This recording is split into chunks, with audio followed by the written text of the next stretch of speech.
The medical frigate Hippocrates floated silently through the darkness between stars, its white hull gleaming under the distant light of Alpha Centauri. Red crosses painted on every surface marked it as a vessel of mercy, protected by the oldest laws in galactic civilization. No species had ever dared to fire upon a human hospital ship in the 50 years since Earth joined the galactic community. Dr. Emma Walsh pressed her palm against the observation deck window and watched the refugee transport limping toward them. The Torvin vessel leaked atmosphere from dozens of hull breaches, its emergency beacons flashing desperately in the void. Inside that dying ship were 400 civilians caught in the crossfire between the Krill Empire and the Torvin Republic. Men, women, children who had committed no crime except being born on the wrong planet when war erupted. "Medical bay reports ready for mass casualty intake," announced Lieutenant Ross from behind her. The young officer's voice carried the calm professionalism that marked all crew aboard human medical vessels. They had trained for this moment their entire careers. Emma nodded without turning from the window. "Have Dr. Martinez prep surgical. Suite 3 for critical cases. And tell engineering I want full power to the medical bay life support systems." She finally turned away from the approaching transport. "How many beds do we have available?" 200 in the main ward, 50 in intensive care, and we can convert cargo bay 2 for overflow," Ross replied, consulting his tablet. "The Torvin physiology is similar enough to ours that our equipment should work without major modifications." The Hippocrates shuddered slightly as its docking clamps engaged with the refugee transport. Through the ship's communication system, Emma could hear the mechanical sounds of airlock cycling and the urgent voices of her medical teams, preparing to receive the wounded. This was what humanity had become known for throughout the galaxy. While other species fought wars and claimed territory, humans healed the broken and saved the dying. Captain David Hayes appeared in the observation deck doorway, his weathered face showing the strain of commanding a medical vessel in a war zone. "The transport captain says they have 80 critical cases and over 100 walking wounded. The rest are families seeking refuge." He moved to stand beside Emma at the window. The Krill hit their colony with orbital bombardment. Civilian targets included. Emma felt her jaw tighten. The Krill Empire had always been aggressive, but attacking non-combatant colonies violated every treaty in galactic law. "Are we expecting Krill patrols in this sector?" "Intelligence says no, but intelligence has been wrong before." Hayes clasped his hands behind his back. "We'll be here for at least 6 hours treating the worst cases before we can move to the nearest medical station. I've sent our position and mission status to both Krill and Torvin Command. They know we're here under medical neutrality." The first refugees began arriving in the medical bay through internal transport tubes. Emma watched her team spring into action on the monitors throughout the observation deck. Human doctors and nurses moved with practiced efficiency, triaging patients according to the severity of their injuries rather than their species or allegiance. A Torvin child with severe burns received immediate attention while her parents waited anxiously nearby. An elderly male with internal injuries was rushed to surgery without delay. "Dr. Walsh to medical bay," Emma spoke into her communicator as she headed for the lift. She had spent enough time watching from windows. Her patients needed her expertise, not her worry. The medical bay buzzed with controlled chaos when she arrived. The familiar sounds of medical equipment and urgent conversations filled the air. Dr. Martinez looked up from a patient whose blue-green skin marked him as Torvin. "Emma, we've got 17 in surgery, 23 in critical care, and the rest are stable. The transport's medical officer says they've been without proper supplies for 3 days." Emma moved between the beds, checking on patients and consulting with her staff. The Torvin refugees looked at her with expressions of gratitude and hope. Throughout the galaxy, everyone knew that human medical ships meant salvation. Earth's doctors had saved millions of lives from dozens of different species. They asked for nothing in return except safe passage and the right to heal without interference. A young Torvin female grabbed Emma's hand as she passed her bed. Her large eyes were filled with tears, but she managed to speak in broken standard. "Thank you for saving my son. The humans are good people. You help everyone." Emma squeezed the alien woman's hand gently. "We help because it's right. Your son will be fine. We have excellent pediatric surgeons." Hours passed as the medical teams worked tirelessly. The Hippocrates had become a floating hospital, its corridors filled with recovering patients and worried families. Captain Hayes made regular announcements assuring everyone that they were safe under galactic medical neutrality laws. No military force would dare attack a clearly marked hospital ship engaged in humanitarian operations. Dr. Martinez found Emma in surgical prep, scrubbing for her fourth operation of the day. "The transport captain wants to speak with you. He says it's urgent." Emma finished her prep and made her way to the communication center. The Torvin captain appeared on the main screen, his amphibious features drawn with exhaustion and fear. "Dr. Walsh, I must warn you. Long-range sensors show Krill battle cruisers moving toward this position. 3 heavy ships, military configuration. We're broadcasting medical neutrality on all frequencies," Emma replied. "They have no legal authority to interfere with our operations." The Torvin captain's throat sac inflated nervously. "Doctor, these are not normal times. Admiral Dex commands the Krill battle group. He believes military assets are hidden among civilian refugees. He has ignored neutrality before." Emma felt cold dread settle in her stomach. Captain Hayes needs to hear this immediately. Within minutes, the bridge confirmed what the transport captain had warned them about. 3 Krill battle cruisers were approaching at high speed, their weapons charged and targeting systems active. Captain Hayes broadcast their medical status and mission parameters on every frequency the Krill monitored. "Attention Krill vessels, this is Captain David Hayes of the Earth medical frigate Hippocrates. We are engaged in humanitarian rescue operations under galactic medical neutrality laws. We request safe passage for our patients and medical personnel." The response came within minutes, transmitted in the harsh, clicking language of the Krill.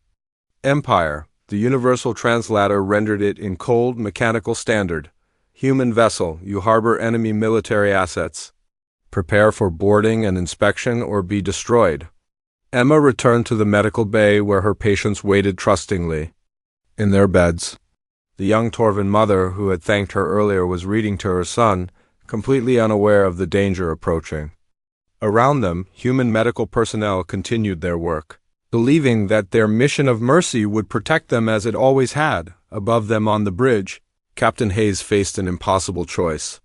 Surrender his patients to an enemy who showed no mercy or trust in 50 years of galactic law that had never been broken.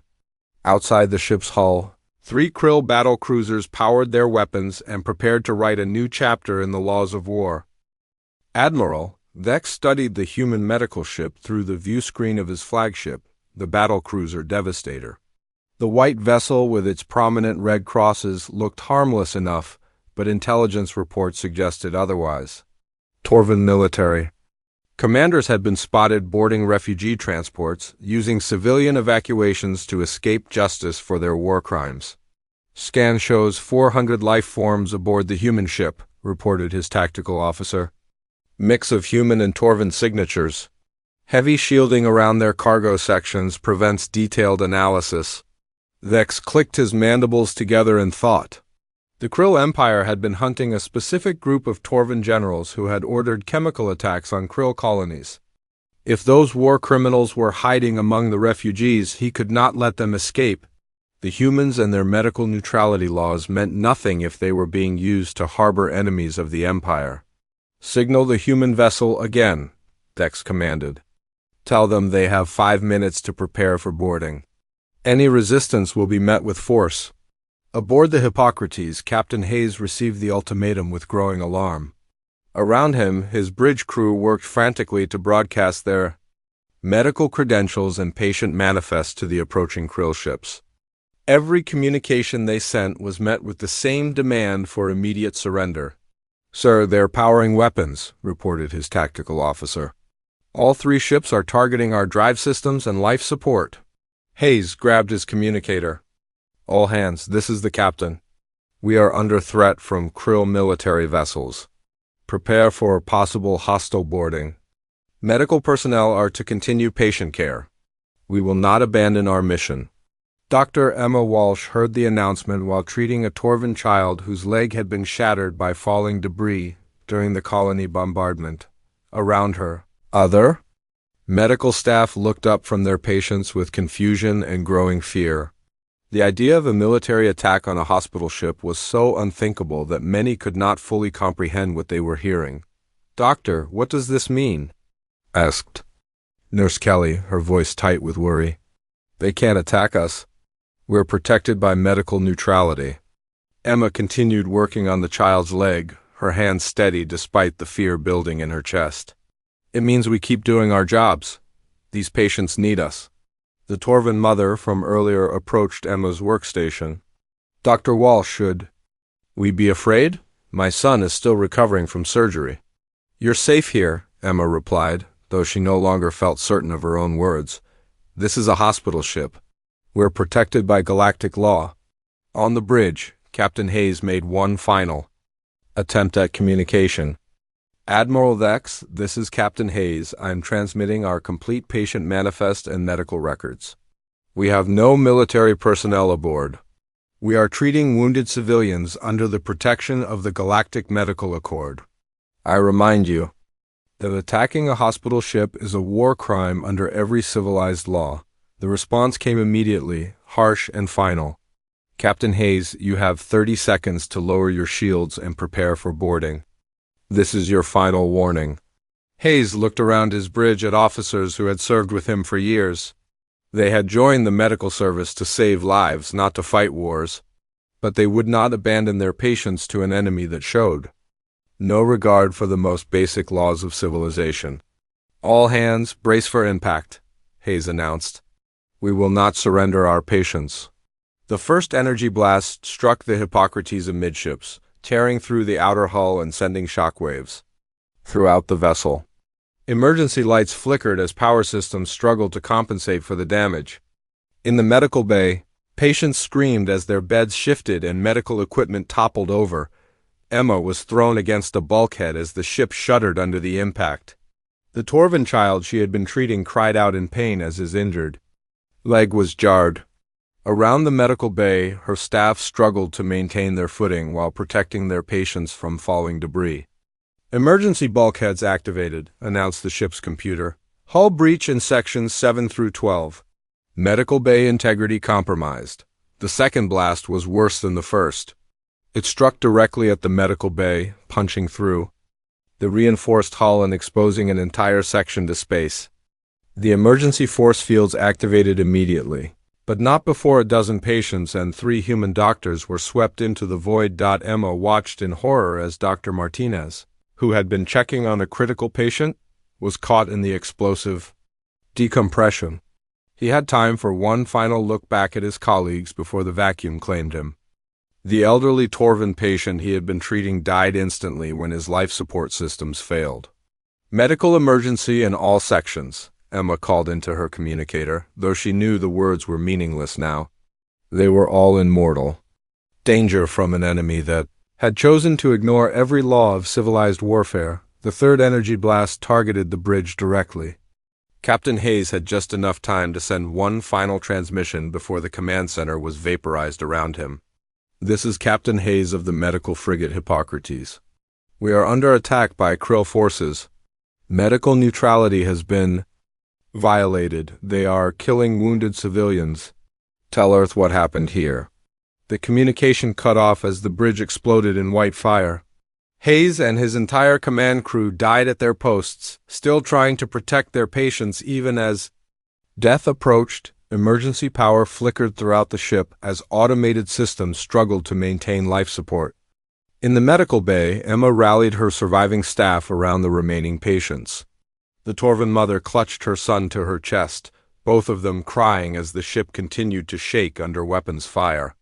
"We have to get to the escape pods," urged Nurse Kelly, her face pale with terror. "We don't abandon our patients," Emma replied firmly. "Find portable life support units. We'll take the critical cases with us." But even as she spoke, Emma knew there would not be enough time. The Krill ships continued their methodical destruction of the hospital ship, targeting life support systems and medical equipment with surgical precision. They were not trying to capture the vessel. They were trying to eliminate everyone aboard. The lights went out completely as the main reactor failed. In the darkness, Emma could hear her patients calling out in fear and pain.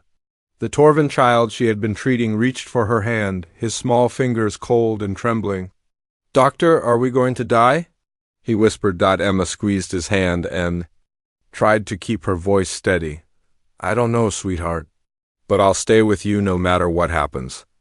Outside the dying hospital ship, Admiral Vex watched with satisfaction as the human vessel's life signs faded. Whatever military assets had been hidden among the refugees would trouble the Krill Empire no more. He had sent a clear message to the galaxy that the Empire would not be bound by the weak laws that protected its enemies. The Devastator and its escort ships turned away from the wreckage, leaving behind the shattered hull of humanity's trust in galactic civilization. In the darkness between stars, 73 human medical personnel and 300 civilian refugees died for the crime of believing that mercy was stronger than hatred. Their deaths would not be forgotten. The Quantum Communication Relay Station orbiting Jupiter received the emergency transmission. At 0347 hours Earth Standard Time, the automated systems immediately recognized the priority coding and routed Captain Hayes' final message directly to Fleet Command on Luna Station. Admiral Rebecca Stone was pulled from her sleep by the urgent chiming of her personal communicator. She listened to the recording 3 times before the full horror of what had happened truly sank in. The Hippocrates had been destroyed. 73 human medical personnel were dead, along with hundreds of alien refugees who had trusted Earth's promise of protection. For the first time in 50 years, someone had dared to attack a human hospital. "Ship, get me President Martinez on secure channel," Stone ordered her aide, "and convene an emergency session of the Fleet Command Council. Full attendance required within 2 hours." The news spread through Earth's government and military command structure like wildfire. President Thomas Martinez reviewed the recordings from the Hippocrates while his security advisors argued about appropriate responses. The images of Dr. Martinez being swept into space, of patients dying in their hospital beds, of Captain Hayes making his final transmission as his bridge exploded around him played over and over on the screens in the Situation Room. "How many casualties?" Martinez asked quietly. 73 confirmed dead from our medical personnel," replied Secretary of Defense William Park. "Dr. Emma Walsh and 42 others are listed as missing, presumed dead. The entire command crew, including Captain Hayes, died at their posts." Martinez closed his eyes for a moment. He had known David Hayes personally, had attended his wedding, had met his children. The captain had been a good man who had devoted his life to saving others. Now he was dead because someone had decided that mercy was weakness. What about the refugees? 300 Torvin civilians confirmed killed. The survivors were picked up by a Torvin rescue ship 6 hours after the attack. Park consulted his tablet. "The Torvin government is calling it a massacre.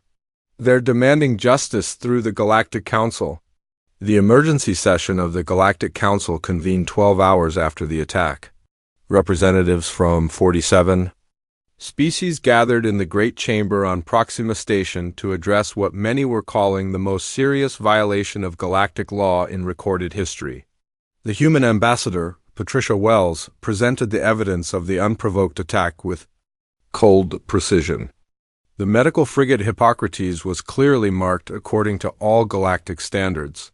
Wells stated as holographic displays showed the ship's white hull and prominent red crosses. Captain Hayes transmitted medical neutrality codes and offered complete transparency regarding his mission. Admiral Vex ignored all protocols and opened fire on a vessel protected by the oldest laws of civilized space. The Krill representative, a massive insectoid named Consul Vec, rose to defend his empire's actions. The human vessel was harboring enemy combatants. Our intelligence confirmed the presence of Torvin military personnel among the refugees. Admiral Vex acted within his authority to prevent war criminals from escaping justice. Your intelligence was wrong, Wells replied sharply. The complete manifest shows only medical personnel and civilian refugees. There were no military assets aboard the Hippocrates. Your admiral murdered healers and patients in violation of every treaty this council has ever signed. The debate continued for hours. Some species expressed outrage at the attack, while others suggested it had been a regrettable but understandable mistake in wartime. The Krill Empire's allies argued that military necessity sometimes required difficult decisions. Several neutral species called for a formal investigation that could take months to complete. Ambassador Wells listened to the political maneuvering with growing disgust. While politicians debated jurisdiction and proportional response, the families of the dead were preparing for funerals. The galaxy was treating the murder of healers as just another diplomatic incident to be managed and eventually forgotten. The human delegation requests a recess, Wells announced, cutting off a lengthy speech by the Centaurian representative about the need for measured responses outside the council chamber. Wells opened a secure communication channel to Earth. President Martinez appeared on her portable screen, his face drawn with exhaustion and barely controlled anger. How are they responding? Martinez asked. Exactly as we expected, Wells replied. Half of them are horrified, but not enough to actually do anything about it. The other half are making excuses for the Krill. Some are even suggesting we provoke the attack by operating in a war zone. Martinez nodded grimly. What about sanctions? Economic pressure? The Krill Empire has too many allies and trading partners. Any meaningful sanctions would require unanimous approval, which we'll never get. At best, we might get a formal condemnation, and a promise that it won't happen again. The president was quiet for a long moment. In the background, Wells could see his advisors moving urgently around the Situation Room. Patricia, I need you to return to Earth immediately. Tell the Council that humanity requires time to consider our response to this unprecedented violation of galactic law. Sir, they'll interpret that as weakness. The Krill delegation is already claiming this proves humans are too soft for the realities of interstellar politics. Martinez's expression hardened. Let them think what they want. We'll have our response soon enough. News of the attack reached Earth's civilian population within hours of the government briefings. The major news networks showed footage from the Hippocrates, interviewed families of the dead medical personnel, and broadcast the final transmissions from Captain Hayes. Public opinion shifted from shock to grief to burning anger as the full scope of the massacre became clear. Dr. Martinez's widow appeared on every major news program, holding a picture of her husband in his medical uniform. He died trying to save children, she said, her voice breaking.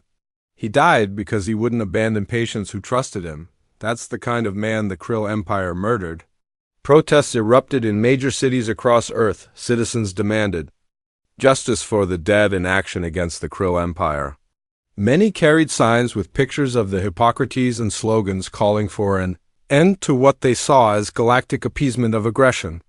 The mood was unlike anything seen since the early days of Earth's expansion into space. In the secure bunkers beneath Luna Station, Admiral Stone convened a very different kind of meeting. The officers who gathered in the classified briefing room commanded fleets that officially did not exist. For 50 years, they had remained hidden while Earth played the role of peaceful healers and merchants. Now, for the first time since humanity joined the galactic community, their services might be required. Ladies and gentlemen, Stone began, someone has decided to test whether humanity's commitment to peace extends to accepting the murder of our medical personnel. They are about to learn that it does not. The holographic display showed star charts of Krill space, marked with military installations, fleet positions, and strategic resources. Plans that had been theoretical exercises for decades suddenly became operational blueprints for war. The President has authorized Operation Dark Star, Stone continued. Our mission is simple. Find everyone responsible for the attack on the Hippocrates, from Admiral Vex to the lowest technician who targeted our medical bay. Then eliminate them and everything they represent. Captain Lisa Park of the stealth destroyer Nemesis raised her hand. Rules of engagement, Admiral? Stone's smile was cold as winter space. There are no rules when someone murders healers. The galaxy is about to learn why humanity chose to remain peaceful for so long. It wasn't because we were weak. It was because we were dangerous. Outside Luna Station, the first ships of humanity's hidden war fleet began powering up reactors that had waited 50 years for this moment. The stars themselves would soon learn to fear the species that had spent half a century earning trust through mercy, only to see that trust destroyed by those who mistook compassion for weakness. Beyond the orbit of Pluto, where no civilian eyes ever looked and no peaceful merchants ever traveled, something stirred in the darkness that had slept for 50 years. The asteroid mining stations that appeared on all galactic charts as simple industrial facilities began opening their hidden docking bays. What emerged from those carefully disguised shipyards would have shocked every member of the Galactic Council, who believed they knew humanity's true nature. The dreadnought Retribution was the first to power up its massive fusion reactors.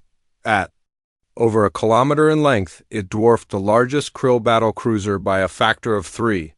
Its hull was black as the void between stars, covered in stealth plating that made it nearly invisible to conventional sensors. Weapon ports lined its flanks where peaceful species might have placed viewing windows or communication arrays. Admiral Rebecca Stone transferred her flag from Luna Station to the Retribution's bridge, a vast chamber that looked more like a military command center than anything found on Earth's known vessels. Around her, officers who had trained in secret their entire careers took their positions at stations designed for one purpose: war. Fleet status report, Stone ordered as she settled into the command chair. Captain Michael Torres, her flag captain, consulted the tactical displays. 7th Fleet reports full operational status. 200 ships across all classes. Dreadnoughts, battle cruisers, destroyers, and support vessels. All crews are at battle stations and ready for immediate deployment. Stone nodded, studying the holographic star map that showed Krill space in red. 47 systems, hundreds of military installations, and a fleet that believed itself to be the most powerful in the galaxy. They were about to learn how wrong they were. Communications, open a channel to all fleet commanders. The main screen filled with the faces of humanity's secret military leadership. Men and women who had spent decades preparing for a war they hoped would never come. Admiral Patricia Kim of the 3rd Battle Group, Commodore James Wright of the Fast Attack Squadron, Captain Sarah Chun of the Special Operations Division. Each commanded ships and weapons that officially did not exist. Ladies and gentlemen, Stone began, for 50 years we have maintained the fiction that humanity is a peaceful species interested only in healing and trade. We have allowed the galaxy to see us as weak, as helpless, as dependent on their protection.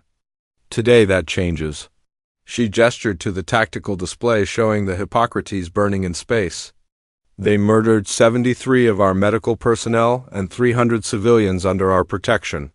They violated the most sacred law of galactic civilization and dared to call it justified.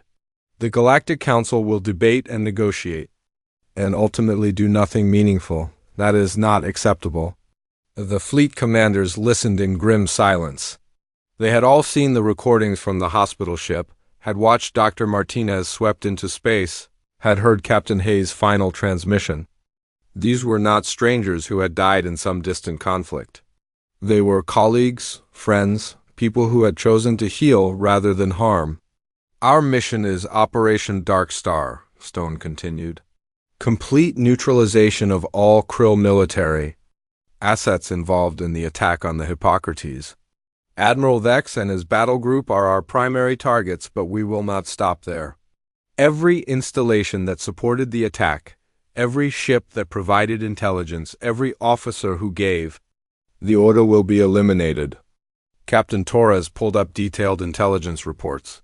Sir, our reconnaissance shows Admiral Vex is currently at Krill Command Station 7 with his battle group.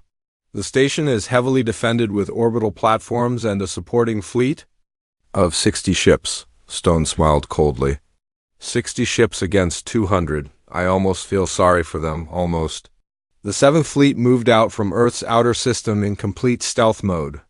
The ships that had masqueraded as asteroid mining facilities and deep space research stations revealed their true nature as they formed into battle formations. Destroyers capable of outrunning any known vessel took point positions. Battle cruisers, with armor thicker than space station hulls, moved into support roles. And at the center of it all, the dreadnoughts that carried enough firepower to reduce entire worlds to rubble. Intelligence reports flowed in from human agents throughout Krill space. Most of the galaxy species had never suspected that Earth maintained such an extensive spy network. Merchants, medical personnel, and diplomatic staff had been gathering military intelligence for decades while appearing to be nothing more than peaceful civilians. Krill patrol schedules confirm Admiral Vex will be at Command Station 7 for another 48 hours, reported Intelligence Officer Linda Park. He's conducting a military tribunal for captured Torvan prisoners. The irony would be amusing, if it weren't so disgusting. Stone studied the tactical projections on the main display. Command Station 7 was located in the heart of Krill space, surrounded by their most important military installations. It was exactly where they needed to make their first statement about humanity's true capabilities. Fleet deployment orders, she announced. Battle Group Alpha will take point and eliminate the outer defense platforms. Battle Group Beta will engage the supporting fleet. The dreadnoughts will handle the station itself. I want Admiral Vex taken alive if possible. He has answers to provide and justice to face. The human fleet crossed into Krill space without triggering a single alarm. Their stealth technology was 50 years more advanced than anything the galaxy had seen. To Krill sensors, the space around their most secure military installation appeared completely empty right up until the moment humanity's ships dropped their cloaking and opened fire. The first salvo from the dreadnoughts erased the outer defense platforms from existence. Energy beams that burned hotter than stellar cores sliced through shields and armor that had never been penetrated by any known weapon. The Krill defenders had perhaps 30 seconds to realize they were under attack. Before their guns were reduced to expanding clouds of plasma, Admiral Vex was in his quarters aboard Command Station 7 when the attack began. The station's massive structure shuddered as human weapons tore through sections that were supposed to be impregnable. Emergency klaxons wailed as his staff tried desperately to understand what was happening. Report! Vex demanded as he burst onto the command center, still fastening his uniform. Unknown fleet attacking from all vectors, his tactical officer replied, his voice tight with panic. Energy signatures don't match any known species. They appeared without warning and eliminated our entire outer defense grid in the first volley. Vex studied the tactical display with growing horror. The attacking ships were larger and more powerful than anything in Krill military doctrine. Their weapons were cutting through his defenses like a hot blade through ice. How many ships? Sensors. Count at least 50 major combatants, sir. Possibly more. Their stealth technology is interfering with our scans. The station shook again as another section was destroyed. Vex realized with cold certainty that he was facing an enemy unlike any the Krill Empire had ever encountered. These ships fought with precision and overwhelming firepower that suggested careful planning and detailed intelligence. Open communication channels to the attacking fleet, he ordered. Demand identification and terms for surrender. The response came immediately. Broadcast on all frequencies in perfect Krill, the voice was female, calm, and absolutely merciless. Admiral Vex, this is Admiral Rebecca Stone of the Earth Defense Force. You are guilty of war crimes against humanity and the murder of medical personnel under galactic protection. Surrender immediately, and you will be given the opportunity to face justice. Continue resistance, and you will be eliminated along with your command. Vex felt his blood turn to ice. The humans had a military fleet. Not only that, but they had tracked him to the most secure installation in Krill space, and brought enough firepower to destroy everything he commanded. The peaceful healers who had never shown aggression toward any species had revealed themselves to be warriors of terrifying capability. How did they find us? He whispered to his tactical officer. The answer came from the human fleet as another coordinated barrage destroyed the station's primary weapon systems. The message was clear. Earth had been watching, listening, and preparing for this moment for longer than anyone had imagined. The species that healed with one hand had been forging weapons with the other, and now those weapons were pointed directly at the heart of the Krill Empire. Admiral Stone watched the destruction of Command Station 7 from the bridge of the Retribution. The Krill defenders were brave but hopelessly outmatched. Their weapons could barely scratch the paint on humanity's dreadnoughts, while human energy beams carved through their strongest shields like paper. Admiral Vex is attempting to evacuate to his flagship, reported Captain Torres. Let him, Stone replied. I want him to see what happens when someone decides to test humanity's resolve. Then we'll take him alive to face the families of everyone he murdered. The Krill Empire's most secure military installation died in flames and silence, its destruction broadcast across the galaxy by human intelligence networks. It was the first lesson in a curriculum that would teach every species the true meaning of human mercy. They helped those who needed healing, but they destroyed those who harmed the innocent. The stars themselves would learn to fear the species that had hidden their true nature behind a mask of compassion for 50 years. The systematic destruction of Krill space began at dawn on what historians would later call the Day of Reckoning. Admiral Stone's fleet moved through their territory like death itself, appearing without warning at military installations that had never known fear. Each target was eliminated with surgical precision, leaving civilian populations untouched while erasing every trace of Krill military power. The battle station at Kepler Prime simply vanished from long-range sensors, reduced to constituent atoms by weapons that shouldn't have existed on peaceful human ships. The massive shipyards orbiting Krill Major burned for 3 days before the flames finally died in the vacuum of space. Fleet after fleet of the Empire's most powerful warships died without firing a shot, their crews never understanding how the gentle humans had become harbingers of total war. Emperor Vash received reports of the carnage from the safety of his throne world, each new message bringing fresh horror. His military advisors struggled to comprehend the scope of the disaster unfolding across their space. The humans weren't just winning battles. They were erasing the Krill Empire's ability to wage war with efficiency that bordered on the supernatural. How many installations have we lost? Vash demanded, his chitinous hide dark with stress patterns. General Cox consulted his ever-shrinking tactical display. 47 major military bases, 12 shipyards, and over 300 warships, my Emperor. The human fleet appears to know the location of every secret facility, every hidden depot, every classified research station. They strike with perfect intelligence and overwhelming force. The Emperor's mandibles clicked in disbelief. How is this possible? Our intelligence report said the humans had no military fleet beyond a few dozen patrol ships. Where did these dreadnoughts come from?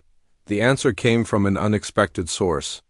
Admiral Vex, captured when his flagship was disabled rather than destroyed, sat in the brig of the Retribution under guard by human marines who looked at him with undisguised hatred. He had been granted one communication to his Emperor, a final report that would shake the foundations of galactic understanding. My Emperor? Vex's image appeared on the throne room's main screen, his usual arrogance replaced by broken defeat. The humans have been lying to the galaxy for 50 years. Their medical ships, their merchant vessels, their peaceful colonies were all cover for the largest military buildup in recorded history. They have weapons that make our best technology look like children's toys. Emperor Vash leaned forward on his throne. You're telling me the healers were warriors all along? Worse than that, my Emperor. They're warriors who chose to heal instead of conquer. We attacked the one species in the galaxy that had the power to destroy us all but chose mercy instead, until we murdered their doctors. The communication cut off as Admiral Stone herself appeared on the channel. The human commander looked tired but absolutely determined, her uniform bearing the insignia of a military force that had remained hidden for half a century. "Emperor Vash," Stone said without preamble, "I am Admiral Rebecca Stone of the Earth Defense Force. Your military has been neutralized. Your fleets are destroyed. Your installations are gone. You have one opportunity to end this war before it consumes your entire civilization." The Emperor struggled to maintain his composure before this human who spoke to him as if he were a defeated enemy rather than the ruler of a galactic empire. "What are your terms?" "Unconditional surrender. Admiral Vex and every officer involved in the attack on the Hippocrates will face trial for war crimes. Your military will be disbanded and rebuilt under human supervision. Your government will pay reparations to the families of every being killed on our hospital ship."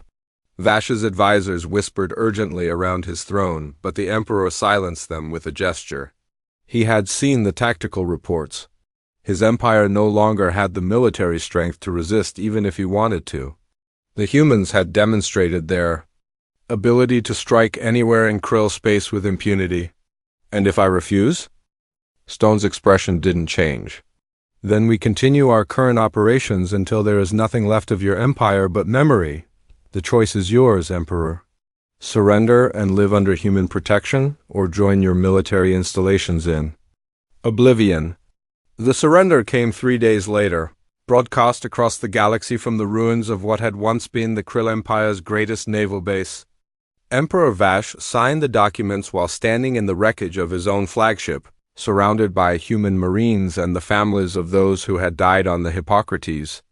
Admiral Vex's trial was held not in a galactic court but in a hastily constructed courtroom on the surface of Torvin Prime, the world whose refugees he had helped murder. The proceedings were broadcast throughout known space, showing the galaxy what happened when someone violated humanity's trust. Dr. Martinez's widow testified about her husband's dedication to saving lives regardless of species. Captain Hayes. Children spoke about their father's belief that mercy was the highest calling of any sentient being. One by one, the families of the 73 murdered medical personnel told their stories while Vex sat in shackles, forced to confront the human cost of his decisions. The verdict was unanimous. Death by exposure to space, the same fate he had inflicted on the patients and doctors of the Hippocrates. But in a final demonstration of the mercy that defined their species, the human tribunal commuted his sentence to life imprisonment, treating the wounded in the refugee camps his actions had created. The Galactic Council convened an emergency session as news of humanity's true military capabilities spread throughout known space. Ambassador Wells returned to address representatives who now looked at her with very different eyes. The peaceful healers who had asked for nothing but safe passage had revealed themselves as the most powerful military force in galactic history. The human delegation wishes to address certain misconceptions about our species. Wells began, her voice carrying new authority. For 50 years, we have chosen to heal rather than harm, to build rather than destroy, to show mercy rather than strength. We proved that a species could rise above its capacity for violence and dedicate itself to the preservation of life. She paused, looking around the chamber at faces that showed fear, respect, and dawning understanding. You mistook our choice for weakness. You believe that because we saved lives instead of taking them, we had forgotten how to fight. The Krill Empire tested that assumption and learned the price of being wrong. The Centaurian ambassador, his blue skin pale with shock, rose to speak. Ambassador Wells, the Council must ask, how long have you possessed this military capability? How many other species have underestimated humanity's true strength? Wells smiled, but there was no warmth in it. Every species in this chamber has underestimated us. Our medical ships travel throughout your space. Our merchants trade in your markets. Our diplomats sit in your councils. We have watched, learned, and prepared for the day when someone would force us to abandon our chosen path of peace. She activated a holographic display that showed the locations of human assets throughout the galaxy. Not just the obvious colonies. and trading posts, but hidden facilities, intelligence networks, and military bases that had operated in secret for decades. The scope of humanity's true presence was staggering. "We chose to be healers," Wells continued, "but we never forgot how to be warriors. The galaxy is a dangerous place, and we prepared for the possibility that our mercy would be seen as weakness by those who understand only strength." In the months that followed, human hospital ships resumed their missions throughout the galaxy. But now they traveled under the escort of warships that no longer bothered to hide their true nature. The distinctive white hulls with their red crosses remained symbols of hope for the wounded and desperate, but they were backed by the implicit threat of overwhelming retaliation against anyone who dared to harm them. The Krill Empire's surviving population found themselves in the strange position of being protected by the same species they had tried to destroy. Human doctors and nurses worked tirelessly in the refugee camps, treating the same people whose military had murdered their colleagues. It was a demonstration of mercy that left many former enemies questioning everything they thought they knew about the nature of strength and weakness. Emperor Vash, now reduced to the ceremonial ruler of a protectorate, met regularly with human administrators who were rebuilding his civilization from the ground up. They provided medical care, educational resources, and technological assistance while firmly preventing any resurgence of military aggression. "Why do you help us?" he asked Admiral Stone during one of their meetings. "We killed your people. We violated your trust. Why show us mercy when you could simply eliminate us?" Stone looked out the window at Krill children playing in a human-built school, their natural aggression channeled into games rather than warfare. "Because that's who we are, Emperor. We destroy those who harm the innocent, but we heal those who can be saved. Your people can be saved." The galaxy entered a new age under humanity's quiet guardianship. The species that had spent 50 years earning trust through compassion now maintained peace through the promise of swift and terrible justice for those who threatened the defenseless. Hospital ships continued their missions of mercy, but now everyone understood the true cost of interfering with them. In the deep space between stars, human dreadnoughts patrolled shipping lanes and protected colony worlds, their black hulls serving as silent reminders that humanity's greatest strength had never been their medicine. It had been their willingness to become monsters in defense of those who could not defend themselves. The stars grew darker under their protection, shadowed by the knowledge that the galaxy's most peaceful species was also its most dangerous. But for the wounded, the desperate, and the defenseless, those shadows provided comfort rather than fear. They knew that somewhere in the darkness, humanity was watching, ready to heal those who needed help and destroy those who would do harm. The age of taking advantage of human mercy was over. The age of earning it had begun,